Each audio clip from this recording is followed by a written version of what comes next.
Camera speed. Say 91, it's like 111, take 1.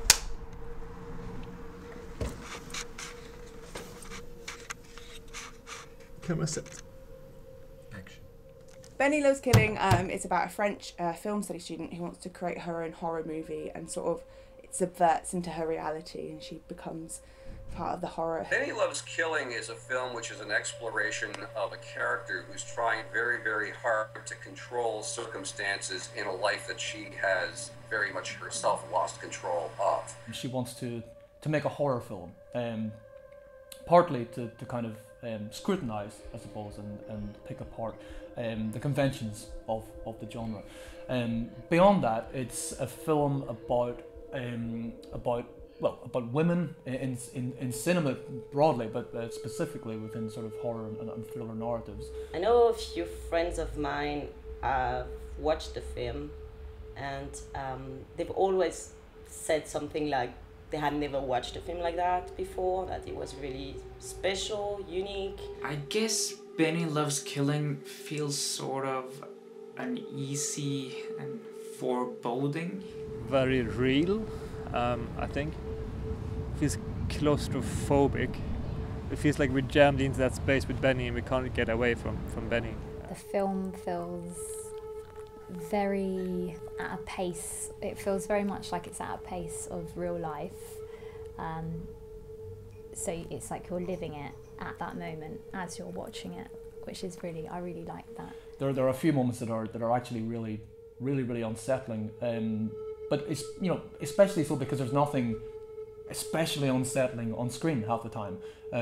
It creates this mood partly through the sound design, and partly through these images themselves. It's bizarre because it's on the one hand there's a distance that it establishes between yourself and the thing, but at the same time, in creating that distance, weirdly, sort of paradoxically, it creates this kind of very intense bond with the protagonist. You're looking at something that is probably very beautiful and nice, and the way it's shot as well. So I think you're really enjoying the scene, but then when you realise that you're enjoying something that is absolutely wrong, this disgusting moment in Benny's life, and you are enjoying it, I think that's what sticks to them. That's what I've been told, that people love what they see. It's a beautiful shot, it's a beautiful thing, but it's wrong to enjoy it. It creates this very good tense atmosphere and this tonal horror that's very humanistic, not kind of a very visceral, emotional kind of slow-paced thriller kind of feel to it. A very thoughtful exploration of a very complicated character who thinks that she leads a very, very simple life, a life that should be understandable, except it isn't. She's a very easy character to describe, but she's not very understandable, but she's fascinating. Underneath all the twists and the turns and the themes, underneath it feels very much about the human condition and very much about the nature of us as people. What did I bring to the film that was unique? For me, it was obvious. Benny takes time. She's always in her head, and so when people talk to her, she doesn't reply right away. She's just have this time before. So maybe that was unique. I don't know. Quite often with independent film soundtracks, you will use something artificial to try to recreate something real and organic. For instance, you'll use keyboards and sampled symphonic orchestras to try to create an orchestral soundtrack. With Benny Loves Killing, it was sort of the other way around. I started with real organic acoustic instruments like a flute and a mouth harp, and I even sang a bit. And then I processed all these things to such an extent that they were not recognizable anymore. So these organic sound sources became an artificial soundscape. I felt many times the camera was almost like I was acting with the camera, because we didn't really, nothing was shot listed. We had a vague sort of idea of how we wanted to cover things, but it was more me and Ben having a discussion about what points we had to hit and what was important with the scene, and then I was sort of improvising a lot and reacting to what the actors were doing with the camera. I'm a pretty strong camera operator in the sense that I am pretty good at reacting to what's happening in front of the camera. Like, I think I have a good instinct to follow actors and see what the actors are doing and sort of choreograph myself around what the actors are doing. And that was a real pleasure to sort of work around Pauline and sort of letting the camera react to what Pauline was doing. The production company is Look Think Films.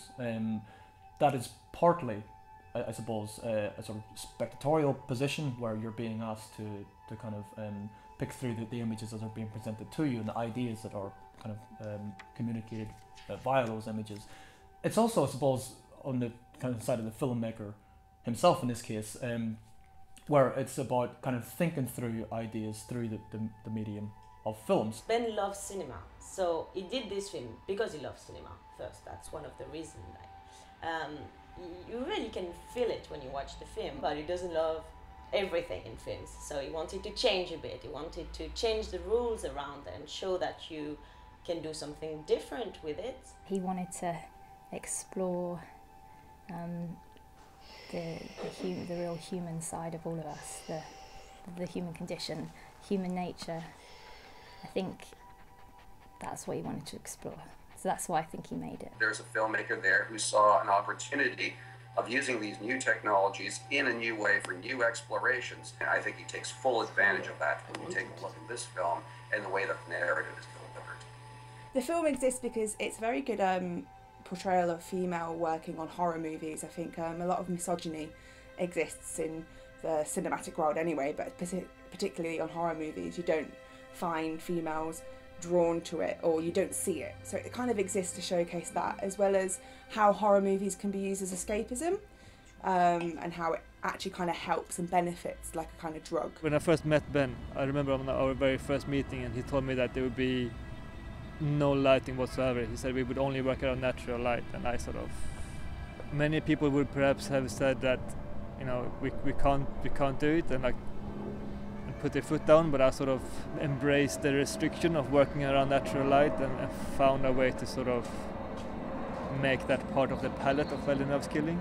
And again, I'm sure many other DPs would have done that, but not anyone would have done that. We did cheat occasionally. I think I had like a few small tungsten lights at some scenes, but I'd say maybe 90% of the film is just natural light and planning around what natural light was doing in the space. One of my favorite moments in shooting the film was a day we were doing the party. We did loads of things that day, and I really loved everything we did for different reasons. I really loved shooting the film in the bathroom with the strange man coming, because that was really done in the moment in a way. That was a scene we had discussed with Ben, but that was not really written in the script. And we just came with different ideas, and we decided to shoot it without letting anyone know what we were doing. So basically the sound guy had no idea, camera, well, Marcus either. So basically we were just, okay, we're going to do something, just follow us. That was very nice to do, because you don't really do that in films. As an actor, sometimes that's the best scenes you can do, because it's not life, so you don't experience it for real, so it's really nice to do just for fun. I received a script in English, and I was free to just translate it the way I want it in French. I had never done anything like that before. The way the camera is put, it feels completely different. It's something, an experience you won't forget, and you learn a lot from it, because the camera is so close to you that every single twitch has to relate to your character, and that's a very strong feeling, to go from being yourself and then suddenly you have to be that character, because if you're not, even for 1 second, it will show on camera. I don't know why it's my favourite moment, but I quite like the scene where she's actually making a horror movie, and people don't quite understand what her creative vision is, and she's sort of saying, no, this is how a victim would act, and this is what they would do, and I really enjoy that, because it's kind of her stating her ground, and you kind of see how difficult it is to make a film. I think not a lot of people understand that there's a lot of egos at once. And I really enjoy that scene. There is a scene where Benny is buying drugs from a drug dealer, and the drug dealer has a CD player playing back my metal band Cognition's old album. So to me, that's quite special. What really comes to mind straight away is just how much of a lovely environment Ben had created for us all. Like it strangely felt, on day one, home from home. It felt like it was a home from home. And there was nothing in particular, like, you know, a cosy environment or, you know, a cup of tea as you walk in. It was actually a freezing cold day, but it was just more,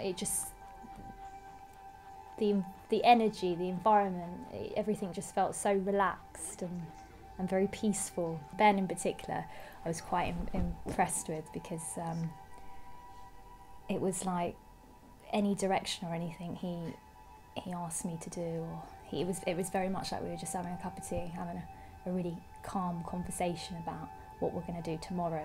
It was very bizarre. I've never been around someone so calm. This is such a unique opportunity of following this character. It's not a film really, to me, so much of moments as it is this kind of continual flow, which again the technology allows you to do. The camera concentrates on Pauline. She is in every single moment of this film, and she's not only in this film in every single moment, but at the tightest of examinations. And the only thing that would have jumped out at me on this film is if for 1 second she had struck a false moment, which she never does. In the kind of close quarters in which this is shot, anything false about the performance would have shone through. It never does. She just gives a truly, truly outstanding lead performance. And it's much more of a film, not of moments, but of jumping on the back of a character. As Hitchcock said, cinema is voyeurism. In this particular case, you never leave the other side of the keyhole. To me, that was one of the exciting things about this film, to see how successfully this continual journey, this examination, this character took place from start to end.